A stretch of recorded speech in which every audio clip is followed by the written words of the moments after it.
Hello, we're back again. It's another spooky Sunday with Ms. T.I., that's me. And once again, I'm upstairs in my room at my altar. I have the candles lit. I have my selenite candle lit. Look at this, isn't this beautiful? Isn't that nice? Selenite is a crystal that calls things in. Whoops. I have to fix the wick because I don't want it to burn the outside edge. There we go. Here we are again. Boy, it's been a long time we've been doing this. If you're there, just let me know, say hi, and we'll get started here. So before we begin anything, I hope you had a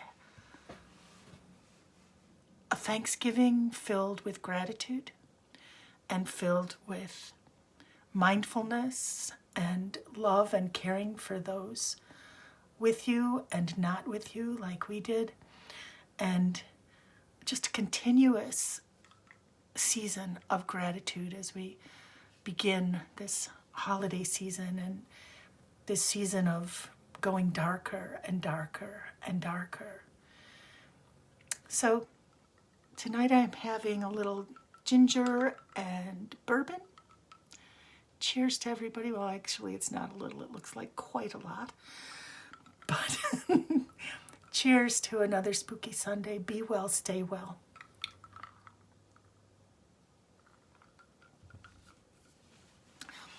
So tonight I'm going to talk about something a little bit different.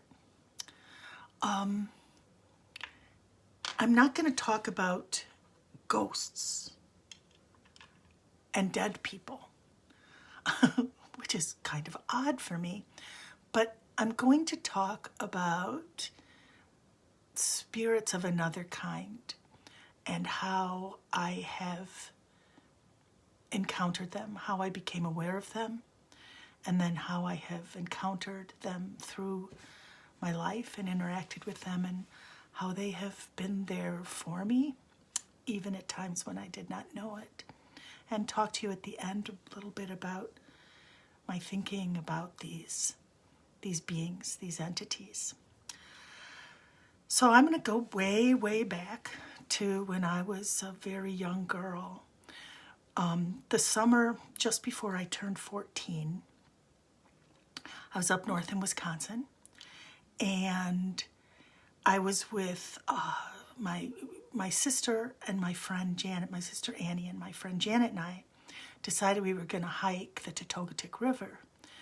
And we were going to go from Old 53 Bridge and go to where there were the bones of another bridge and then walk out that two-track and then come back home in an afternoon. And as the crow flies, it's probably about 3 miles. What we did not know is that the river itself wound back and forth and hither and yon and here and there and everywhere. And at one point there was, on either bank, there were these wide, marshy, very unstable, unsafe ground where we would have had to be far from the river and just gone straight up through the woods and up on a bluff to get away from that. And in those places, we walked right in the river close to the bank, and then the river started to get deeper and more threatening, and the day went on and on and on, and we were nowhere near where we had hoped to walk out. And the sun started going down. Now, at this time, the sun would set right around 10 p.m. And so we had walked all day. We left late morning. We had packed ourselves each a sandwich and brought a couple apples in a backpack. We had a canteen of water. We had a can of bug spray. And we had a book of matches, because I think Annie smoked. She might have had cigarettes with her. And maybe she did, I don't remember, but we did have matches with us. And nothing else. We were wearing our swimsuits under our clothes. We did wear long pants and good shoes. But we were not prepared to spend the night out in the woods by ourselves.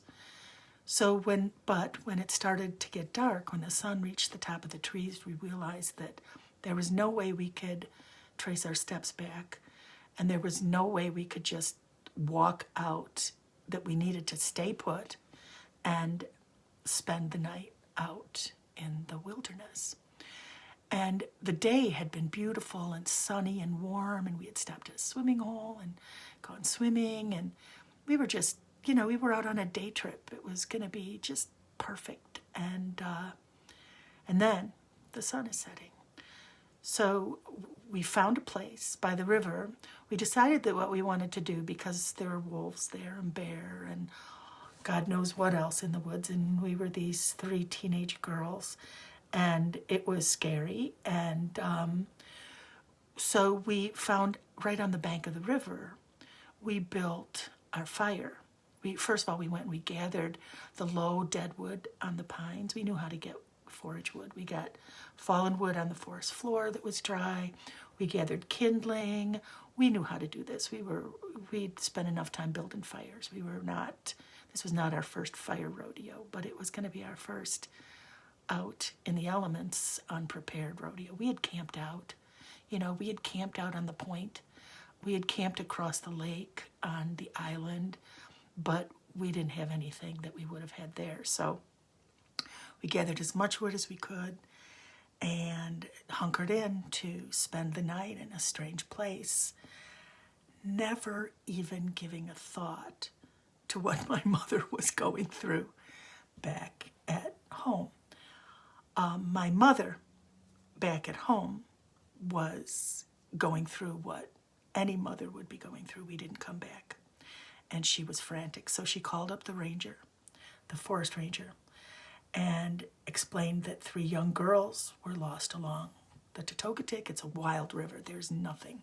At that time, there was nothing along it. There were no houses. It was a wild stretch of river. And there was also, I forgot to tell you that while we're gathering the wood, we noticed that the clouds were moving really fast and the moon was going in and out. There was a moon, it wasn't full.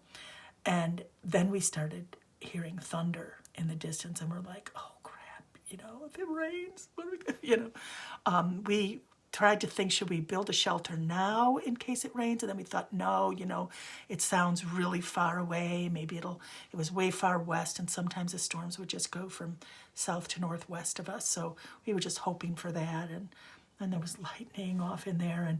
But we built up our fire and we sat down by it. Meanwhile, my mother, the general, was not taking no for an answer from the forest ranger, because what he told her was there'd be no sense in trying to go out and find us at night in the dark, that he would organize a rescue party in the morning and they would go out and find us, but they wouldn't be able to find us in the dark, even if they could get a helicopter from Superior to go up along the river. And so my mother was not, as I said, she was not going to just go home and wait till morning with a storm to the west and us 3, she called us her chickens, her 3 chickens out there. So she and my brother Dave, who was also up there, and a couple of his friends, we were all hired to work for my mother. We were the United Slaves and Serfs Unit. That's another story. Or Union. That's another story about my early organizing days. But she got the 3 boys in the car. I believe my Aunt Marianne or somebody came over to stay with the other kids, and she drove to Otto's house. Now, Otto was this ancient woodsman. And when I say ancient, he was late 80s or 90s at least at this time. And this is 1970, 1969 probably. And she goes to his house and knocks at the door, and it's dark, and he rises with the sun and goes to bed with the sun. So he comes out kind of sleepy, and she's frantic, and she tells him what's going on and can he help? And he says that he doesn't know the river as well as this other guy. And I don't remember the other guy's name, but he told my mom where to find him and to go there and tell him that Otto sent him and ask him if he could help find us. So now it's probably 11 o'clock at night.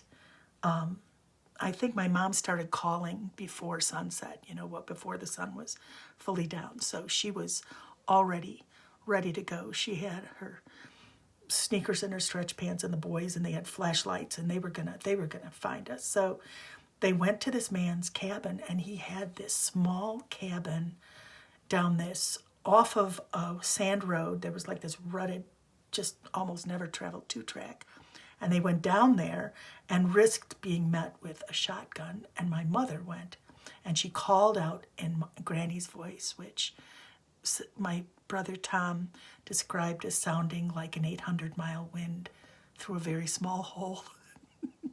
She had a very distinctive and piercing cry out, and she called, "Yo, hello, hello, I need your help." And then went up and knocked at the door and stepped back down off the steps. And the man came to the door, and he had been sleeping. And she said, please help me. Please help me. I have 3 girls. They started walking down the river, and Otto said that you're the only one who could help find them. Can you do that? The Rangers won't do anything till morning, and they're teenage girls from the city. And that was all that guy needed to hear. So he said, I think I can. So tell me about your girls. So she told him he wanted to know how tall we were. He wanted to know how fit we were. That time I was pretty fit. We all were. He wanted to know what time we left, what we brought with us, everything. And then he started to describe the river. And he's standing out on his porch, instead of just heading out anywhere, he's thinking in his head, he's picturing the river. And he said, okay, so if they got it down at the bank at Old 53 at this time, they probably reached that one pool and probably stopped to swim, and that's where they had for lunch. What did they pack for lunch? And my mom said, I don't know, why? And he said, well, I want to know about how long they would have spent there. This guy knew this river. He trapped it. He fished it. He lived off the river. He did not have another job. All of his supplies, he gathered the wood for his home. He got all his food from foraging and from the river itself, and he knew it like cliche, like the back of his hand. He knew that river perfectly. And so he said, all right, I think I have an idea of where they might be. They would have hit the thicket, and that would have slowed them down. And if they kept going past the marshy part, they're probably, I think I know where they are. Do you think they would have kept going when it got marshy? And my mother said, yeah, they would keep going till dark. They expected to get to the old broken down bridge. And he said they'd never be able to walk to that from Old 53. My mom said, well, they didn't know that. We didn't. None of us knew that. So here we were out there, and we decided that we were scared. We could hear the otters going into the river. It was like, and at first when it happened, it was scary. And then I was like, otters. There's an otter slide. There's otters going to the river. And we started listening for the forest sounds to be aware of what was around us. But it's really late, and our bodies were just so exhausted. We had trudged through everything. Annie lost her shoes in the mucky bottom of the river. When she stepped out, and her shoe was stuck in there. So we each donated a sock, and we put a piece of birch bark between the 2 socks to layer it so that she would have something to walk on, so that she wouldn't injure her foot walking in the muck of the river or on the side of the river. So we had fashioned a shoe. We were so tired. We decided that we could not all fall asleep at once because we needed to have somebody alert. So we made the plan that 1 sleep, 2 awake. And none of us were sleepy, and so we said, well, let's wait till somebody gets sleepy. And he was like, one of us should try to sleep. And it was like, who's going to try to sleep? I'm not trying to sleep. I'm not trying to sleep. Oh, well, we'll just stay up all night. We had many opportunities to do that. We were teenagers. We knew how to stay up all night. So we decided to do that. After a few hours, we made the fire small so that we would reserve our fuel. And we sat real close to it. And fortunately, our swimsuits were dry, so our clothes weren't damp or anything, but the wind started to pick up and the fire's doing this. And I'm thinking, I'm remembering the story to build a fire and thinking, God, if the fire goes out, we don't have many more matches. And we did not have a flashlight. So we tended the fire one stick at a time, and we just sat there, and then we started getting scared. So I said, let's sing, and so we started singing songs from the 2 records that we had up there.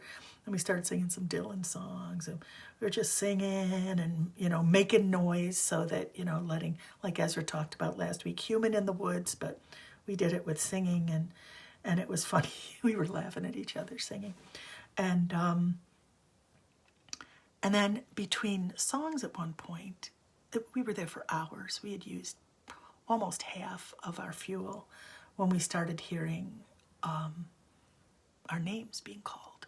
And I recognized my mother's voice right away. And we jumped up. We said, Mom, we're here, we're here. We started screaming and yelling, and it sounded really far away.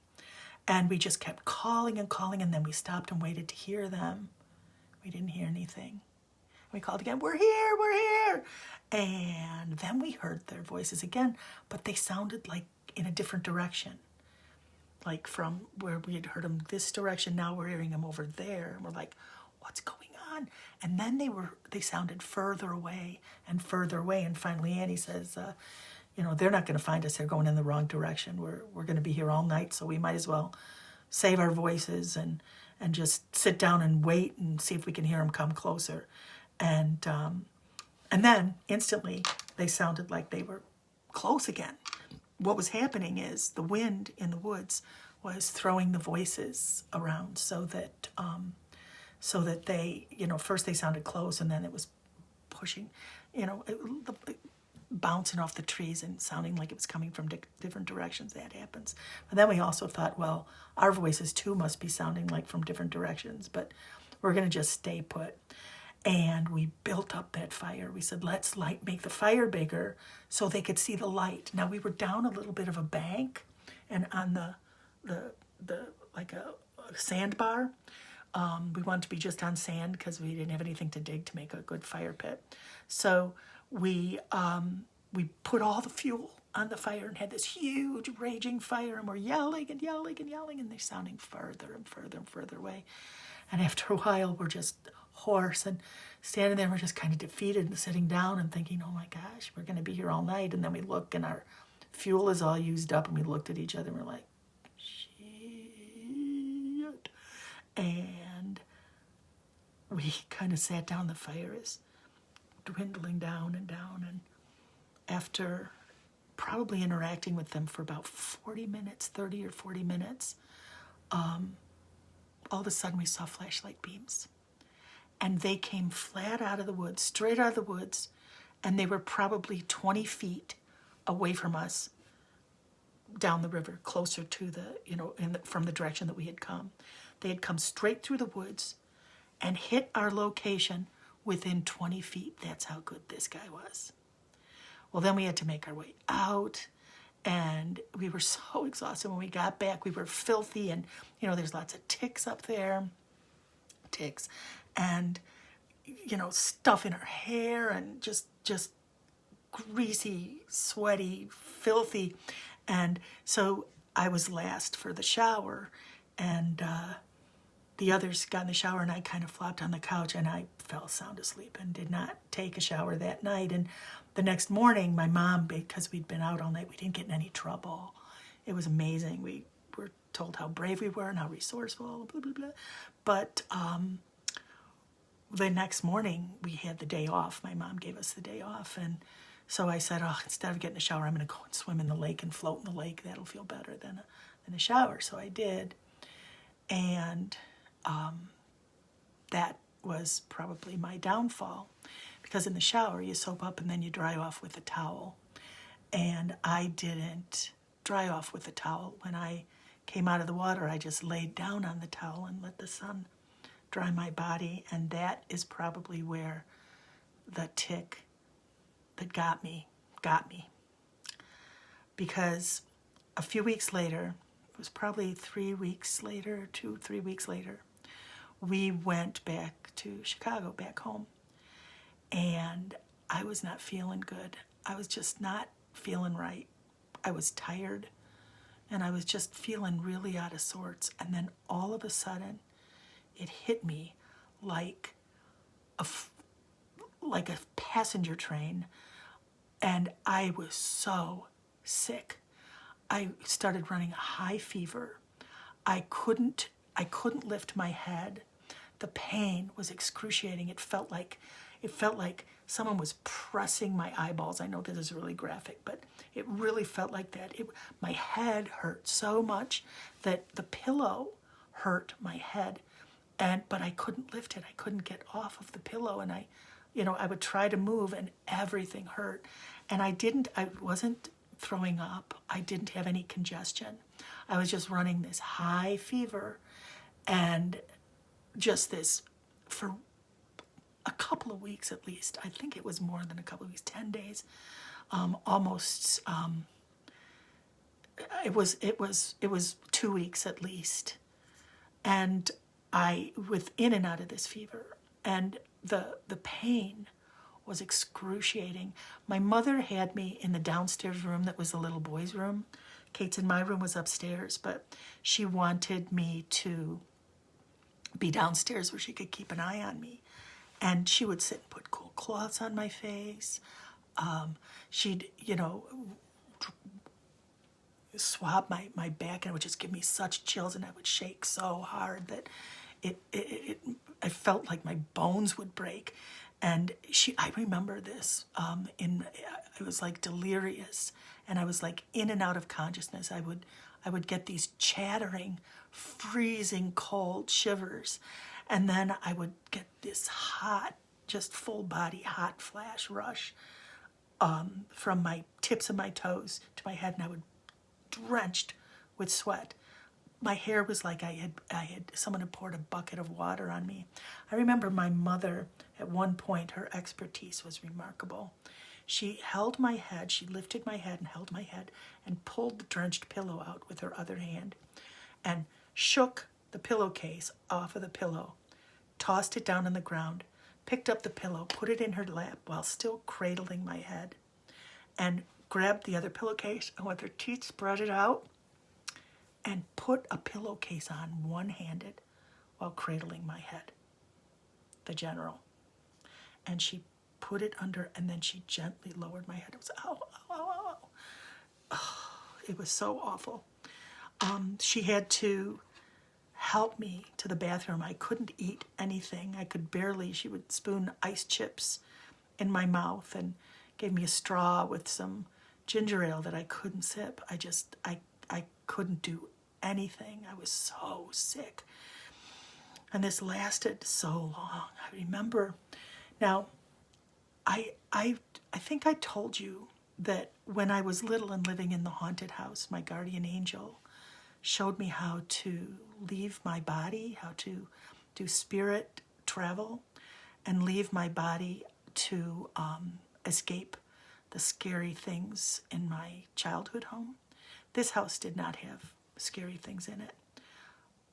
And so I was thinking, the fever would go up and down and up and down. And at one time when my brain was actually functioning, I thought I could just slip out of my body a little bit and not have to feel this. And it was amidst some of those shaking chills that I couldn't control. And my whole body is just shaking. I'm like, I could just lift out. And as I was getting ready to do that, I looked, and in the corners of the room, I could only see 2 of the corners. I didn't look around to all. But up in the upper corners of the room, I saw these terrifying black things. They looked similar, but they weren't identical, but I knew they were the same thing. And they were just like pressed up into the corner and looking down at me, like watching every move I was making. And they had faces, but not faces. I knew it was face, so I knew I was being observed. but it was just these black entities, really, really dark entities there, and they scared the bejesus out of me. And I was like, oh, I'm not going out of my body while they're there. And then I slipped back into sweat and then, a fitful sleep. And I woke up again and they're still there, and I thought I'm delirious.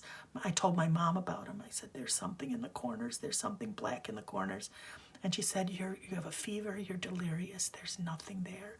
There's nothing to worry about. And I'm looking. And I'm like, okay, there's nothing to worry about.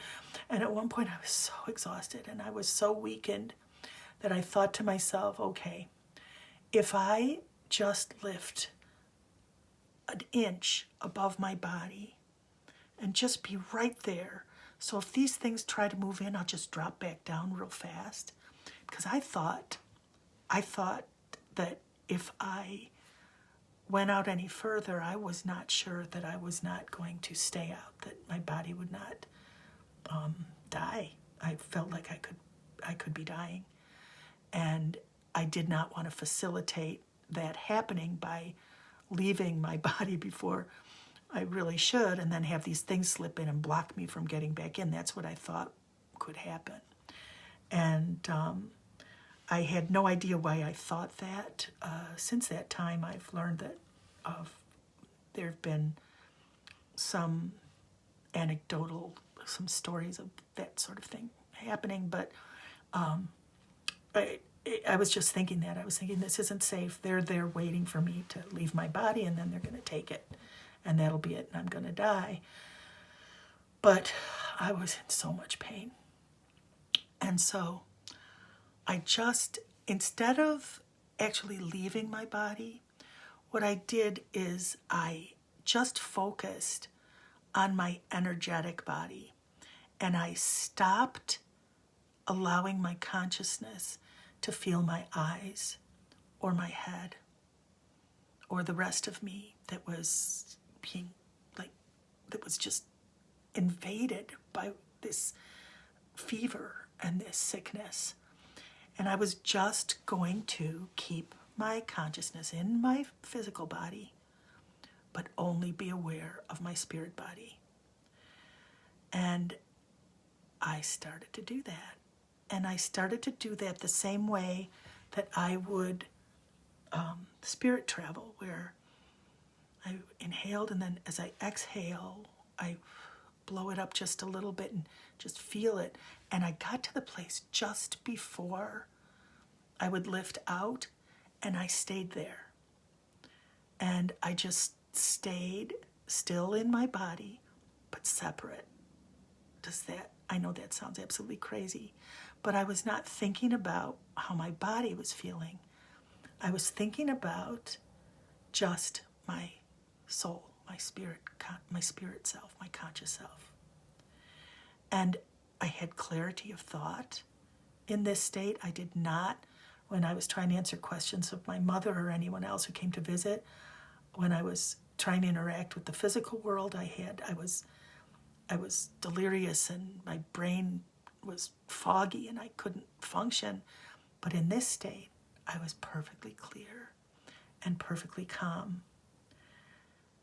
And then the craziest thing happened. I became aware of beings surrounding me and not these icky black things. I felt this warm energy coming in my body from each side and from the top of me. And I'd never experienced this before. And so I didn't, I was lying on the bed with my eyes closed, but my conscious self, I noticed to my right this beautiful, beautiful entity. She was this amazing amber color. Now, when I do spirit traveling, the world in which I go, when I spirit travel in a parallel plane, but I'm still interacting with things in this world, everything is bathed in that amber color, and it's such that I could just see so acutely, and no shadow, no shadow at all. But you could just see every single thing. It was perfectly lit, but not like bright. It was this gorgeous amber color, like, like things get just before sunset on those perfect sunsets, like that, only better. And she was this color. And I say she was she, I just knew that they were she's. I knew all three were she. That's just how I refer to them. And her face, well, the features were really soft, but I noticed her eyes. Her eyes were dark. And those you could make out, and just the line of a mouth. Everything else was so lit that it was very vague. And she was standing with her palms facing me and her two hands down at the side of me. And she had this, just her mouth, she was like this. So her mouth wasn't really a smile, it was just very calm. And her eyes looking right at me. And then she looked past me, and I looked in that direction. I focused my attention to my left. And on my left, there was another being identical to this one, almost. They looked, their features were exactly the same, except this one was white. So white. I have never experienced that white in the physical world. Even, your ring lights for for making music videos, or sunlight, or it was so white. And she was in the same position on the other side of me. And I knew these two beings were there to protect me. Now, I also knew they were there to comfort me. And then my consciousness focused on what was directly above me. And there was another one of these beings looking very similar, except this one looked like she was floating in water, because she had this long hair that was like moving as if I was at the bottom of a lake and she was floating right above me. And she mirrored my body exactly. She fit with my body exactly. I think the other two probably did as well, but she was probably 6 inches above me, and she had her hands, except her hands were facing, my hands were to my side, and her hands were facing down towards me. And she was looking right in my face. And her color was this vibrant, glowing indigo. This, again, not a color I've ever seen in physical life. All three of them, I've never seen their colors in physical life. I've mixed paints till the cows came home trying to get that. And the most amazing thing. And then they did something that I felt so peaceful, and I felt so at ease, and I felt safe. And the two with their hand on the side of me sort of like put their hands sort of under me, not under my body, but under my energy, and started to lift me. And I'm thinking, oh, I'm dying. These are angels coming to take me away.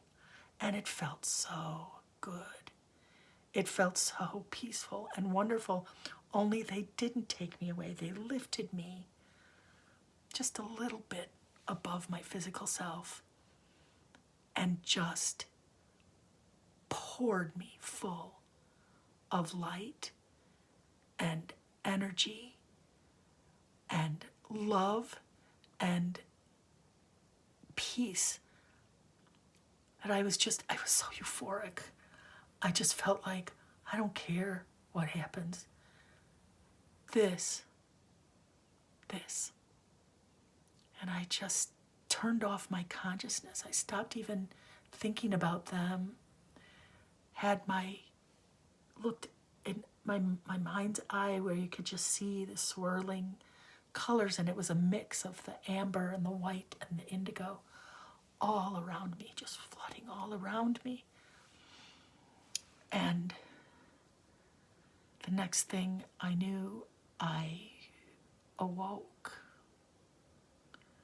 And I was lying on the bed, And I was afraid to move because every time I would move, my head would hurt so much. So I just was looking around with my eyes, and I noticed that there were no black things in the corners of the room. And it didn't hurt to move my eyes. And I squeezed my eyes, and I moved my hands, and my mom came in the door, and she said, "Oh, look who's back among the living." And I wanted to say, "You have no idea. You have no idea." But my fever had broken. And I think that these beings came and helped me get through that worst night for the fever to break. So that's the good news. The bad news is that, I tried to tell my mom about them, and she said, "Fever dreams are the most crazy things. You have and I said, "I don't think it was a dream, Mom." And she said, "Well, I'm sure you don't." She knew me very well, but it wasn't a dream because I felt the healing happen. And I sort of got better, but after that, I never got better. I never felt better. It had been a couple of weeks. I hadn't eaten anything. I was really weak. Started having broth and, my mom taking care of me. And after another several days, I was able to go to school kind of, but I was so exhausted. Ugh. And not just exhausted from being sick. I fell asleep all the time. I would fall asleep with a bowl of cereal after sleeping for 12 hours. I would fall asleep in all my classes.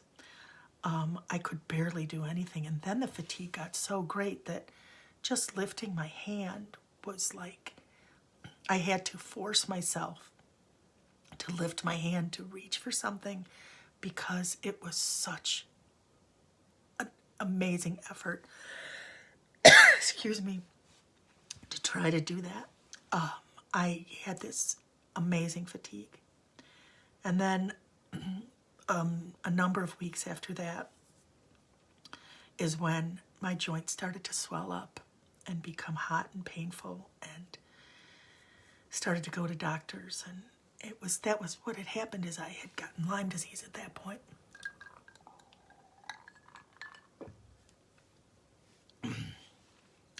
But it was misdiagnosed because nobody knew about Lyme disease then. And it was misdiagnosed as juvenile rheumatoid arthritis. So when I was 15, I was sitting in the doctor's office when he told my mother he didn't make eye contact with me. I think he felt kind of bad. Plus, people didn't talk to kids then. They talked to the grown-ups in the room. I was there alone with my mom, and when I heard that I had juvenile rheumatoid arthritis, which terrified the hell out of me. My grandma had rheumatoid arthritis, and she was bedridden. She was in terrible pain and crippled, and I was thinking, oh, no. And then he told her, she said, "Well, what does that mean, juvenile, And he said, "Well, there's no cure, and generally children that suffer from this end up completely crippled by 30 and rarely live to 40. So I was looking at, I'd already lived half my life, and I was 15, and it was crazy. And at the same time, I'm dealing with this constant pain. My joints are swollen, and it's difficult to walk, and my hands are becoming misshapen, and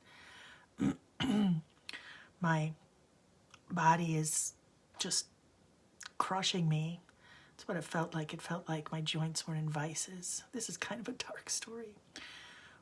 But I knew how to leave my painful body.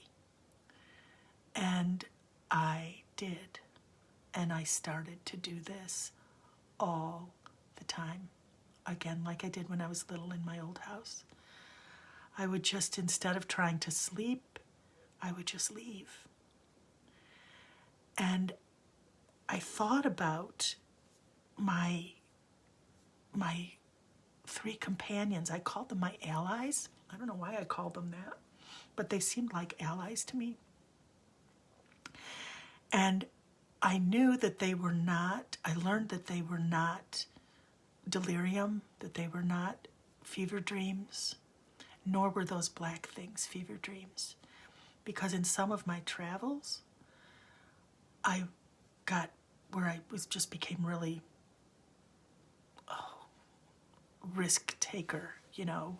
I wasn't afraid to go far from my body because, you know, my body wasn't going to be very good for me for very long. And so I was like, what the heck? I'm going to go exploring. And I would do things like just shoot up, up, up, up, up as far as I could go, just straight up. And you have this connection to your body, and it was just like, it was like a piece of bubble gum that you pull apart and gets thinner and thinner and thinner.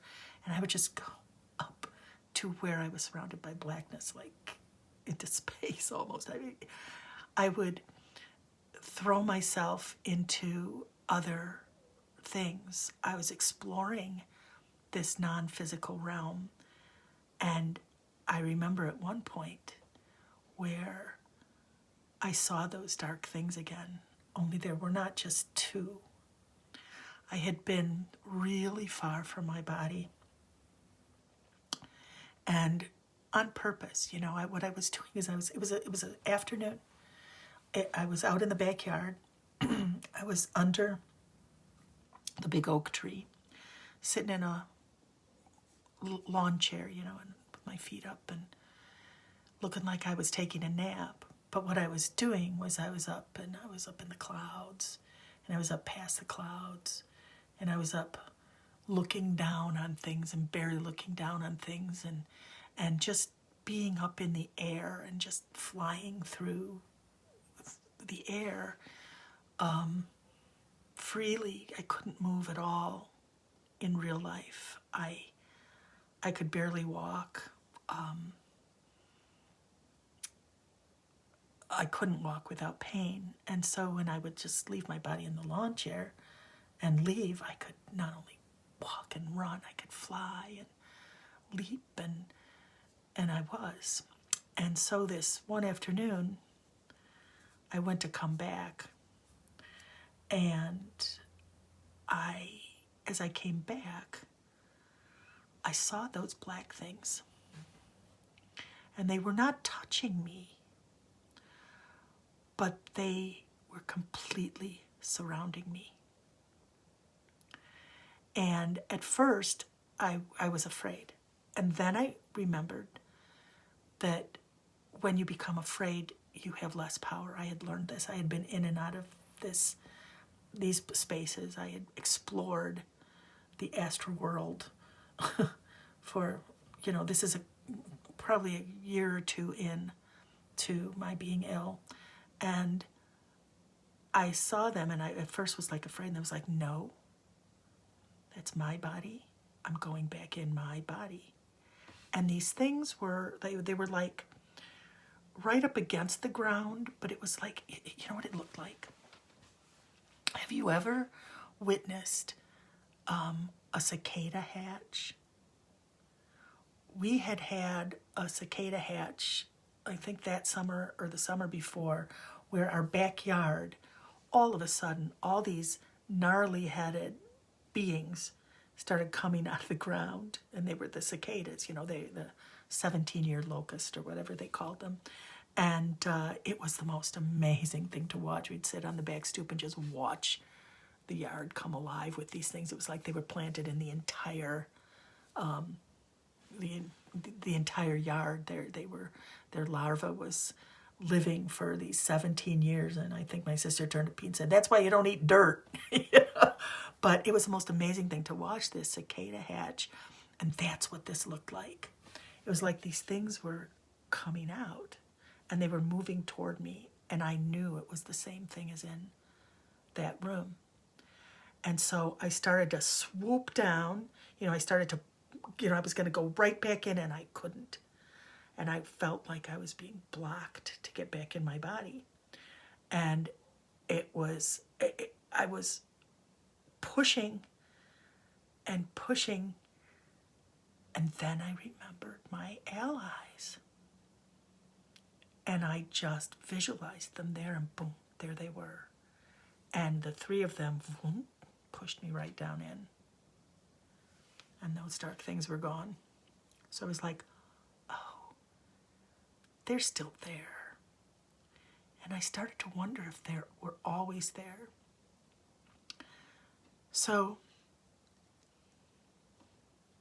sometimes when I would lay there in bed in the dark, I would just try to connect to them and see if they could come and help ease my pain and help me sleep. They didn't always come, but I knew they were always there. And I know that they still are always there. I've experienced them in multiple times in my adult life, even after being treated for Lyme disease. And boy, that was, once you get it, it's an autoimmune disease. So the autoimmune response remains, but to not have the active spirochete, the active bacteria just wreaking havoc in your body. When I think I was 38 when I was treated. You should have seen my 40th birthday party. I wasn't supposed to live till 40. Ha ha ha, fooled you. I began to think, this isn't it. And we figured it out, my mother and myself, and then brought stuff to my doctor, who fortunately was curious, and I was treated and killed the bacteria. Have to retreat from time to time because it doesn't fully go away, and the damage is still there. So my immune system still thinks that my joint tissue should not be there. So I have to be really careful about having any inflammation. But even after I was not leaving my body on a regular basis, I'd had surgery. I'd had a hysterectomy, and I had complications afterwards. And when you hear about people that die of complications, it's blood clots, let me just tell you. Because I had multiple pulmonary emboli, so much that I was only using the top third of each lung. Both lungs were like filled with emboli. And it was touch and go. And, when my sister told her doctor, she had a blood clot, and asked if anybody, and she told him about me, and he said, oh, when did she pass away? And I said, no, she's fine. And he's like, really? That's what we do. But I did, and I did with the help of some physical people. Mary Dillon, bless her forever, was a Reiki master, and she was my friend and mentor. And I was in the hospital, and I wasn't supposed to move, and I was on all kinds of stuff, and there was a nurse sitting right with me. I remember one night the doctor sat beside my bed when I was having lots of symptoms because I was ready to go. What was happening is my heart was trying to pump through my lungs so hard that every time it would pump, it would expand, and they were afraid that my heart was going to explode or, give out, whatever. And so Mary came in and asked if she could do Reiki, and I talked to the doctors, and they said, well, you can't touch me. I can't move. No, you got to be careful. We didn't want me have any of them come loose to stroke out or whatever, or go anyway. So they came with this team to do Reiki for me in the hospital. And at the very same time, Shelley, this was before social media, my friend Shelley sent an email out to all of our friends all over the country and said they were going to be doing Reiki at this time for me, said what was going on, and for everyone to send me energy, send me love, send me prayers, whatever folks did. And apparently they did, because when Mary started, she was up at my head. And as soon as I closed my eyes, guess who was there? my 3 allies. The beautiful amber one on my right, the beautiful white one on my left, and that indigo above me. Only this time they didn't have their hands out. I was hooked up to IVs on both sides of both arms, with medicine and other things, but I had things out of both arms anyway. I was in the critical care unit. I was on oxygen because my lungs weren't working. And they came by me and I saw them studying those lines, each of them looking at those lines. And as the Reiki started, all of a sudden, the 3 of them went and entered my body through those lines. Through my nose, the indigo went right into my lungs. The one on my right went right into my bloodstream. And the one on my left, I could feel the white go right down to the wound from my surgery and filled me with this color, with this light. And I knew I was going to be fine. And they stayed inside there the entire Reiki session. And then, well, clearly, I survived. Things started to turn around then. One of the things with pulmonary emboli, one of the telltale signs is this feeling of dread where you really feel like you're going to die. And I had that until my allies were there, and Mary and the Reiki and the allies. And then I was like, I'm going to be okay. I'm going to be just fine. And I was, and I knew it. And they're there. And they're there all the time. I think we all have allies. I think my circumstances made it possible for me to witness them, to perceive them, and to remember them. I think others probably do too. I don't think everybody's are like mine.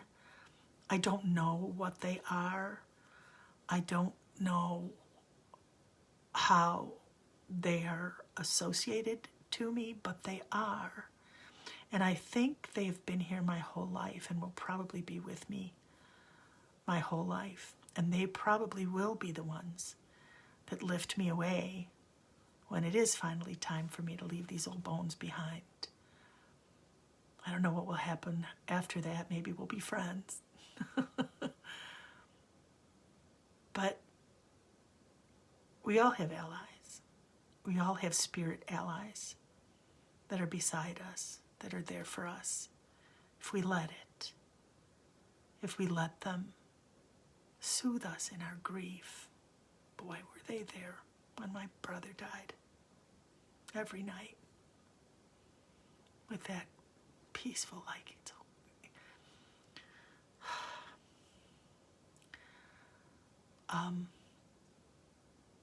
they're there for all of us. Not mine. You have your own. As far as I know, maybe mine have a whole, who knows, they may have a region they're in charge of. I have no idea. I have no idea what they are. I'm pretty sure that in folklore and culture, they've been called angels, they've probably been called jinn, they've been called spirit guides. I don't know what, but they were never human, and they're there for us. I just know this. I have no evidence to prove this, but it is something that I know, that I've learned, that I know. We also have allies that are right here with us. Mary, when she came to me,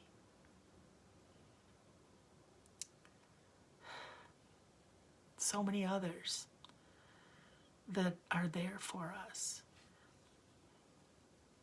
And even now, when we're in a place where we're separated, where, We can't race to our friend's side when they need us. We can still be there for each other, and we can know that we have each other. Like I know this is fact. You can know that too. However alone you are, you're not. We gather here to hear stories. We gather here to share experiences. I'm sure some of you have felt your angels, if that's what you call them, have felt your allies. And you're thinking to yourself, oh, I thought that was just my imagination. We have each other. We do. We share so much. We share far more than the walls they try to build between us. And if we remember that, and we treat each other accordingly, and we live our lives in a way that we take care of those around us, whether or not we know them, we do what we need to do to keep each other safe and well. Because that's what good human beings do. Not because it'll get you in heaven. Not because it's virtue signaling. Not because you're from a blue state or a red state. We as human beings have always taken care of our neighbors. Always. And we can do that now. So I'm sending love to you right now. Take it in, pass it around.